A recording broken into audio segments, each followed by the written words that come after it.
तो आपका आभार कि इस महत्वपूर्ण विषय पे आपने एक दिन का सदन बुलाया। श्रीमान, आज जब सत्रारंभ हुआ और वंदे मातरम के बाद माननीय नेता प्रतिपक्ष माता बाबा जी ने कहा कि साहब ये जो विषय है ये केंद्र से संबंधित है, राज्य का इसमें कोई अधिकार नहीं, कोई हस्तक्षेप नहीं होना चाहिए, लिहाजा ये चर्चा ही नहीं होना चाहिए, ऐसा माननीय माता बाबा ने कहा। माननीय नेता सदन आदरणीय महाराज जी ने स्पष्ट किया कि ये महिला विधेयक या उनके आरक्षण पे वार्ता नहीं, महिला सशक्तिकरण पे वार्ता हो रही है। हम अपने समाज में, अपने देश में महिला को सशक्त करना चाहते हैं, सक्षम करना चाहते हैं, इस ओर ये हमारा प्रयास है।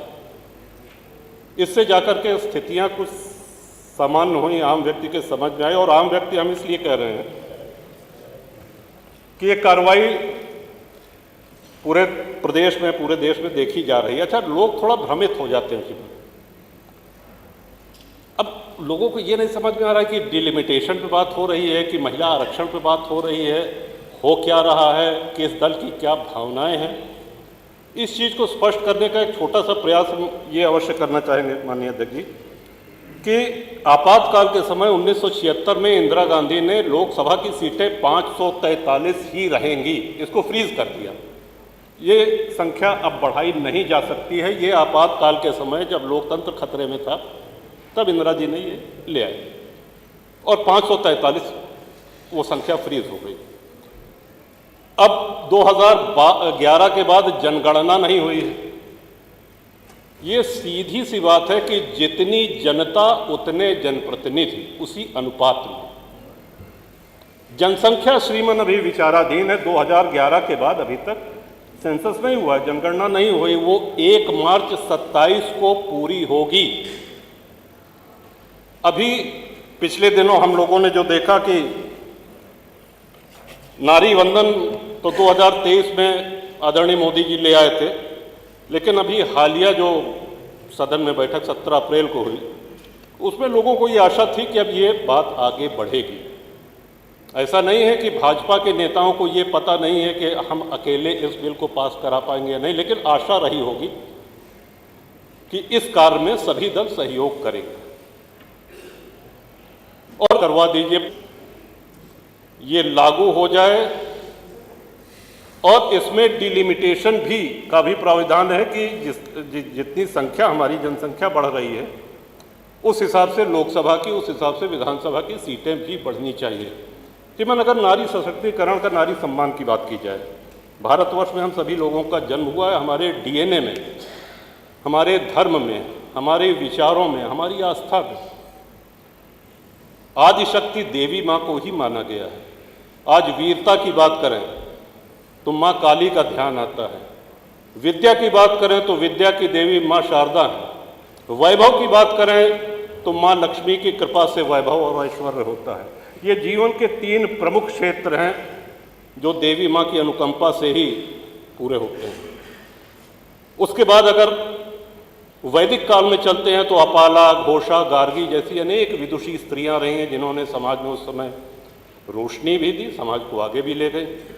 मध्यकालीन इतिहास में अगर हम आते हैं तो पुण्य श्लोका माँ अहिल्याबाई होलकर, रानी अब्बका हैं, रानी लक्ष्मीबाई हैं, वीरांगना उदा देवी पासी हैं, रानी अवंतीबाई लोधी, अनेक महिलाएं ऐसी हैं। और यही नहीं श्रीमान, महिला युद्ध के मोर्चे पर ही नहीं संघर्ष कर रही, वो घर में भी संघर्ष करती है। उसके जो सीमित संसाधन है उसमें कैसे घर चलाना है, ये अपने आप में एक बहुत बड़ी चुनौती होती है। और उसके महत्व को कम नहीं किया जा सकता। गृहिणी का महत्व एक बहुत बड़ा महत्व है। इस महिला सशक्तिकरण को हम लोग सिर्फ राजनीति में ही या आरक्षण में इनकी संख्या बढ़ा दी जाए, यहीं तक सीमित नहीं है। आज महिलाएं नए नए क्षेत्र में, चाहे वो स्पोर्ट्स हो, चाहे साइंस हो, विज्ञान हो, हर क्षेत्र में आगे बढ़ रही हैं। और वो देख करके हम सभी लोगों को गर्व भी होता है और प्रसन्नता भी। गार्गी जैसी अनेक विदुषी स्त्रियां रही हैं जिन्होंने समाज में उस समय रोशनी भी दी, समाज को आगे भी ले गई।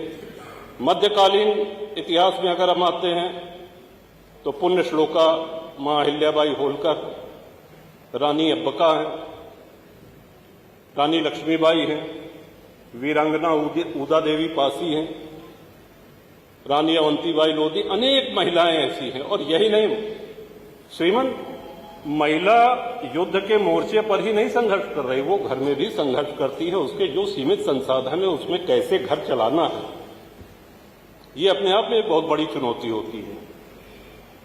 और उसके महत्व को कम नहीं किया जा सकता। गृहिणी का महत्व एक बहुत बड़ा महत्व है। इस महिला सशक्तिकरण को हम लोग सिर्फ राजनीति में ही या आरक्षण में इनकी संख्या बढ़ा दी जाए, यहीं तक सीमित नहीं है। आज महिलाएं नए नए क्षेत्र में, चाहे वो स्पोर्ट्स हो, चाहे साइंस हो, विज्ञान हो, हर क्षेत्र में आगे बढ़ रही हैं। और वो देख करके हम सभी लोगों को गर्व भी होता है और प्रसन्नता भी होती है। अगर राजनीति में आरक्षण की बात करें तो मैं एक बात अवश्य चाहूंगा कि सभी माननीय सदस्य इस बात को ईमानदारी से सोचें, चिंतन करें इस पर। 1995 में आदरणीय नेताजी ने 73वां और 74वां संशोधन पंचायती राज एक्ट में लागू किया और उसके अंतर्गत 33% महिलाओं को पंचायत चुनाव में आरक्षण दिया गया। श्रीमान, हम सब लोग जानते हैं असली स्थिति क्या है। प्रधान जी का नाम नहीं पता है, प्रधानपति का नाम पता है। यहां तक कि प्रचार में भी प्रधानपति फला फला फला, इस तरह से। क्या पंचायती राज में महिला आरक्षण से महिलाओं की स्थिति बेहतर हुई है? इस पे अगर हम लोग चिंतन करें, बड़े गंभीर विषय है। आरोप प्रत्यारोप से ऊपर उठ करके हमको इस विषय में चिंतन करना होगा, इन स्थितियों को सुधारना होगा। हमारा अपना गांव का नाम है बेती, वहां श्रीमती तेरसी देवी प्रधान है। हम उनको पहचान नहीं सकते क्योंकि उनके पतिदेव श्री रामधनी पटेल ही पूरा काम देखते हैं। ऐसे बहुत से लोग होंगे, आप प्रधानपति को तो पहचानते होंगे, लेकिन असली प्रधान शायद आपके सामने आ जाए आपके विधानसभा क्षेत्र के, तो शायद हम सब लोग महिलाओं को न पहचान पाए। उनकी स्थितियां जहां की तहां हैं। और मैं ये कह सकता हूं ईमानदारी से कि उससे कोई महिला उत्थान नहीं हुआ है। श्रीमान, आज इस विधानसभा में विपक्ष में, सत्ता पक्ष में जो माननीय विधायिका जी लोग हैं, जो महिलाएं जीत के आई हैं, उनके जज्बे को सलाम, उनकी काबिलियत को प्रणाम। और इसलिए कि आप लोग बिना किसी आरक्षण के, और जितनी लोग भी आप लोग आए हैं, आप सब पुरुष को पटकनी दे के आए हैं। सब पुरुषों को पटक के आप लोग यहां तक पहुंची है।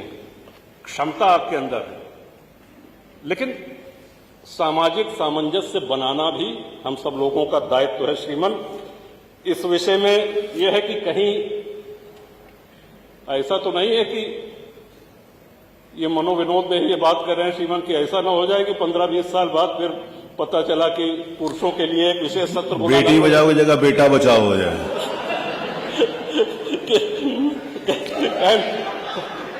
पुरुष सशक्तिकरण सदन एक दिन पे पुरुषों। अब देखे माननीय अध्यक्ष जी ने कृपा पूर्वक कल कार्य मंत्रणा के बाद आपने ये इच्छा व्यक्त करी कि आज आपके अंदर रहने पर, आपके पीठ पर न रहने पर सारी जो अधिष्ठाता मंडली है वो माननीय महिला विधायक ही बैठेंगी। वो हुआ देख रहे हैं, यही सब है सशक्तिकरण। और आज अगर हम उत्तर प्रदेश की बात करें तो श्रीमन, आज उत्तर प्रदेश की बेटियां, उत्तर प्रदेश की महिला न सिर्फ सक्षम है बल्कि सुरक्षित भी है। आदरणीय योगी आदित्यनाथ जी की सरकार ने निर्भीक है। उन पे बुरी नजर डालने वाला या उनको कोई क्षति पहुंचाने वाला, उसको अनेक ऐसे उदाहरण है कि उनका क्या हश्र हुआ है। तो श्रीमन, मैं तो हमेशा कहता हूं कि इसके पहले कि आप कोई इशारा करें कि बैठ जाएं, और प्रयास दूसरा ये भी रहता है कि कही हुई बात को दोबारा दोहराना न पड़े। 1 मार्च 27 को जनगणना पूर्ण होने की बात कही जा रही है। उसके बाद क्योंकि हमारी आबादी भी बढ़ी है, एक विधायक के रूप में हमारी क्षमता, हमारी शारीरिक क्षमता, हमारी मानसिक क्षमता सीमित, आबादी उसकी तुलना में कई गुना बढ़ी है। और अधिक जनप्रतिनिधियों की आवश्यकता है। और पुरुष की सहृदयता तो श्रीमान इसी में देख लीजिए कि अधिकांश पुरुष हैं, सब इधर भी उधर भी बैठे हैं। किसी को नहीं पता कि ये लागू हो जाएगा तो 33% में किसका गला कटेगा।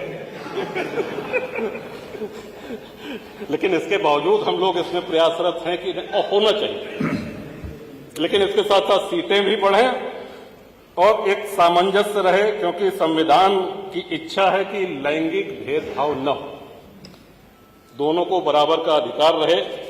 इन्हीं शब्दों के साथ एक बार पुनः आपका आभार श्रीमान कि आपने बोलने का अवसर दिया, और आशा करते हैं कि इसके बाद में जो माननीय वक्ता बोले वो विषय पे बोले और आने वाले दिनों में शीघ्र ही इसको हम प्रत्यक्ष रूप से इसको होते हुए देखें। इन्हीं शुभकामनाओं के साथ श्रीमान बहुत बहुत धन्यवाद। वंदे मातरम।